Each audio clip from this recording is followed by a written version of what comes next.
everyone, it's Shane Kanto, your Wasteland reviewer, and welcome to the Wasteland Watchlist here on the SPDM Crew Podcasting Network.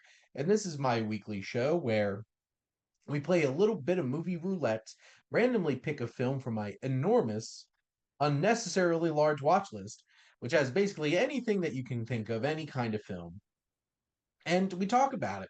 And joining me is our fearless leader of the SPM crew. It is Mike Hilty. I'm a little shocked that this ended up on your watch list. I would have assumed that this would have been something in the Charlie Chaplin verse that you would have seen by now, but I'm glad I've that watched so many of his early films. It was something like it was surprising to see this film, which yes, this is a Chaplin film, and let's segue right into our background because this was a film that was released October 23rd, 1952. So like this is into Chaplin's career. This hour and 37-minute film, which is also wild because it's by far the longest movie. Directed, written, composed, and starring Charlie Chaplin. Budget of $900,000, made a box office return of $8 million, based on the novella Footlights by Chaplin himself, released 2 decades later, where it made its profit, because this was not very popular upon initial release because of Chaplin's Chaplin being accused of being a communist. And at the height of the Red Scare in America, they weren't about them communists. ugh, This was filmed mostly in Chaplin's studios and featured the only on-screen collaboration between Charlie Chaplin and Buster Keaton. And little synopsis here: a fading comedian and suicidally despondent ballet dancer must look to each other to find purpose and hope in their lives. And you can stream this on Max. But yes, starring Chaplin, Claire Bloom, and Buster Keaton as well. But Mike, what were your general thoughts on Limelight? well, this is one of those movies that just feels, I don't know, it just feels very personal to Chaplin in a lot of ways. And Mhm.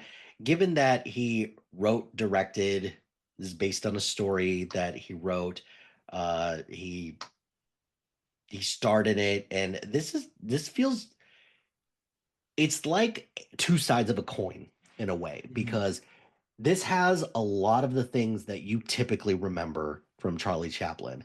A little bit of the slapstick, a little bit of the tramp, uh, peppered in there, but Mhm. you also get a very raw version of what it's like to see individuals when they've hit rock bottom. And you know, because you see these two individuals, because it's a beautiful story of just the toll that Mhm. being being someone in the quote unquote limelight, yeah, that's the name of the movie, um, Mhm. the toll that it takes on individuals, because you've got Chaplin's character, Colvero, what's it? Col- Calvero, yep. Colvero, um, famous, he's famous at one point, and now he's a bit of a drunk. He's Mhm. not that popular, not that well known. Kind of reminds me a little bit of what Hacks was trying to do in a lot of ways, Interesting. where um, Deborah Vance is somebody who she's playing shows. She's not that well known, but she kind of feels like she's at the end of her ropes career wise. And also And has a young lover trying to get things up off the ground. Oh, I'm sorry. oh yeah, Is that explicit yeah, in the show? can't forget about that. But then you meet this dancer who everybody pegs is like, oh, you're a woman of the night. It's like, no, no, she's just a dancer, um, who attempts to end her life. And boy, the conversations that they have about Mm. why why did you let me why did you come get me? Why didn't you just let me do it? And everything that he does in order to try to get her to just get back on her feet and get back into dancing. Um, it's a beautiful message about not giving up, showing resilience, and what somebody can accomplish if somebody believes in them. Mhm. And um, yeah, this was a good one. This was a good one to watch. I'm really happy that I got a chance to watch it because I was not expecting the kind of just a lot of the beauty that's made in this. Just from a cinematic standpoint with the lighting and how, the use of shadows because it's in black and white. Yep. Um, it was a good one. I really enjoyed this. It's an interesting film in a meta contextual thing too, because if you think about, like, obviously this is really about Chaplin. Hmm. Because at this point in his career, he doesn't really have much of a career Yep. because him being ostracized from America because of his communist beliefs and stuff like that just really pushed him out of the quote unquote limelight. And it had Yeah. been almost he had one film release in the past 10 years before this. Yeah. And most of his films had come out well before this. He only had one, two, three, four films released between this and 1938. Mm. So, like, this has been a big gap for him. And there's something interesting to bring up here too, is because Chaplin was like notorious accused of being a groomer. Yeah. And the fact Yeah. that like he's an older gentleman falling in love with this young dancer is like not Well, lost upon. but not only that, she's the one that, you know, like it was not lost on me that that she's the one that's like, I love you, we should get married. And he's like, I'm like so much older than you. And she's like, I don't care, we should be together. It's like, okay, Interesting message that it's fine. Chaplin's trying to push across there. A little bit. But it is like we've seen relationships like this. A Star is Born. Yep.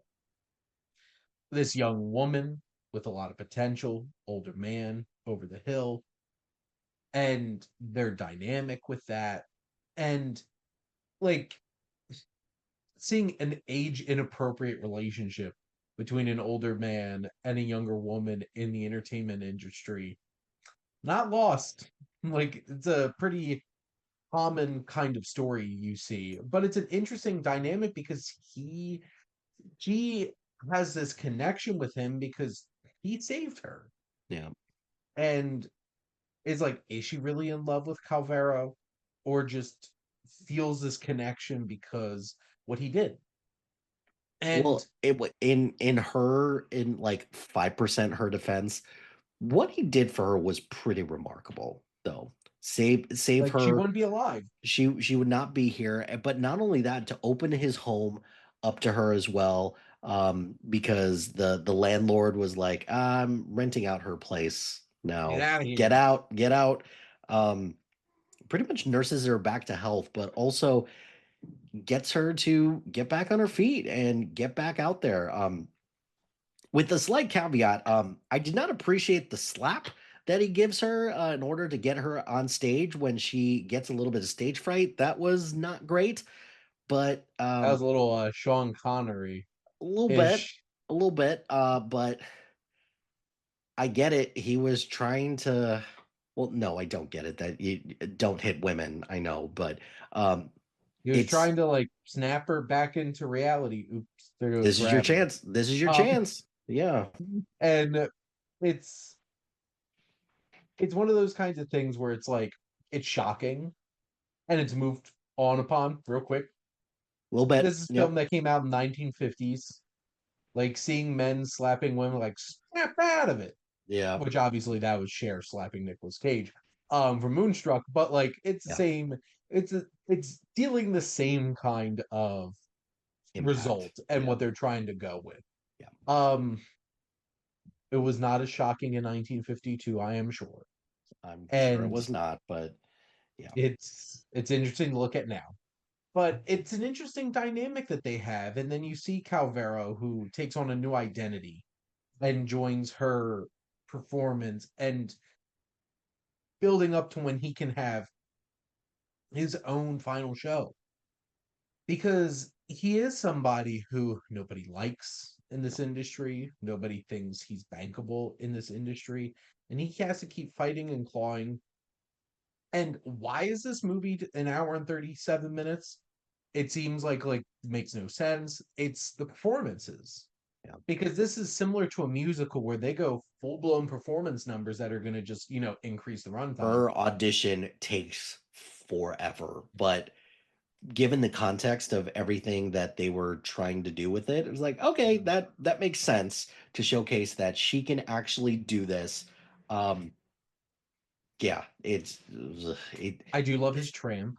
this does drag on a little bit, but yeah, Because we get the tramp, we get all of the Charlie Chaplin elements like the greatest through hits. Calvera. Yeah, And it's fun, it's engaging. The novelty of seeing Charlie Chaplin and Buster Keaton on the same stage is incredible, not yeah, lost upon me, and was so awesome to watch. yeah. That ending also. I don't. You mentioned A Star Is Born. This feels a little on the nose to that because this does feel a lot like the ending of of that. So the end of this is that she is she's in the successful or she's made it. She is back to dancing, doing what she loves. Um, and he's just done a successful like benefit or successful show, and he's kind of back on the map. Uh, he's at her show, and he has a heart attack. And the last thing that he wants to see, because he senses that this is it. He he wants to see her dance. I was like, Yep. that's beautiful. Uh it is gut wrenching because it also felt like there's nowhere else for this individual to go. So just kind of accepts his fate and just moves to the end. And that's hard to watch. It's a tragedy. And it's in that classic sense. And you really wouldn't have it any other way. It's quite predictable in Yeah, context, and it's it has that feel of a little bit of melodramatic, a little but bit. it Yeah, fits the grandness of all of this story because it is about artists, it is about performers, and Calvero was the performer. And knowing that his life is that has turned, and you have this tragic and he dies getting to watch her dance, and that's powerful and moving in its own sense. Fun fact, this is the only competitive Oscar Charlie Chaplin won yeah, I for saw that and original score. was shocked that like for look, I like the music in this a lot, but it's kind of bullshit that this is the only competitive Oscar that he won. Mhm. Not for writing, not for performing, not for producing, the fucking score. Which again, Which he I makes I, great scores. I want to reiterate, it's good, but I don't know. I there are certain people out there where it's like, huh, like Quentin Tarantino, it's like, I don't want your only competitive Oscar to be in the fucking editing. Like, just no, no. There's other stuff that you do just as well. But this is one that it shocked me that that was the case because he also didn't he get like an honorary Oscar as well at some point for Mhm. contribution to, like a Lifetime Achievement Award. Yes. So there's at least that. But yeah, that was crazy to me. But just you could even just watch this for the novelty of seeing all of the performances within the film because they're fantastic. They are like Chaplin at his peak. Hmm. doing what he does and just delivering something so energetic and charming and full with personality. Him Hmm. and Keaton were fantastic. And, this probably could have been tighter, Probably. for sure. Definitely could have been tighter. But and the story goes how you'd probably expect it to. Yeah. It has tragedy written all over it. But it was incredibly well put together film, competently put together, so well acted. And the music, the production, all of it brings this grand scale, and it's such an engrossing and engaging and moving experience for sure. Yeah. And I don't know, just it's shocking to me, even though it's not surprising that this didn't do well during the 50s at the height of, McCarthyism and everything like that. Um, it, it again, just hey, if your view is different from what we view as good, my good is automatically your bad. It's like, Mhm. what are we doing, you guys? Honestly, But if you've seen a lot of Chaplin's prime, the films from his prime, please check this out. yeah. This is a beautiful swan song to a career of an amazing performer. And he Hmm. does it all so well with this film. And like I said, it's right there on Max. And I will be getting it on Criterion because they have a nice Criterion of it. Apparently, one of the scenes that they put in the Criterion Blu-ray is an armless person playing the violin, which is something that they talked about. How um, how do you dance without legs? It's like you just do it because it is just who you are. Um, you find some of the things that he says just like oddly inspiring, and then like so many people out there, don't even follow your own advice, you know? Why should you? Yeah. That's There for you other go. people, not for me. I got all Uh, my shit together. sure you do, Calvero. Sure you Uh-huh. do. Yeah, pretty But much. Mike, thank you so much as always for coming on and chatting movies with me.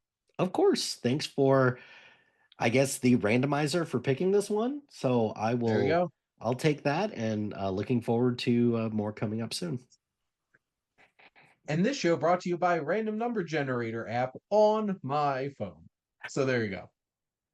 We will take money for Yes, advertising. So, absolutely. Apple, if you want to send some my way for the random app that I use to pick the films from this, I would gladly give you a shout out every time I do it. Mhm. But thank all of you for listening. Make sure to like, comment, and share on this episode. What's your go-to Chaplin film? Have you seen some of his later entries into his filmography? Make sure to follow or subscribe wherever you listen to your podcast. The SPNM Crew Podcasting Network is ever expanding. And if you want in on the ground floor, you want a part of this, come check out our website and let us know. And if you want to start a new podcast or join one of ours as a guest, this one is one that we do bring guests on, and it's always interesting getting to meet a new person and bond over the experience of watching and talking about a film. And if you like our logo, check out High Flyer Creative for all your digital marketing needs. But most importantly, thank you as always for tuning in and supporting the Wasteland Watchlist on the SPM Crew Podcasting Network.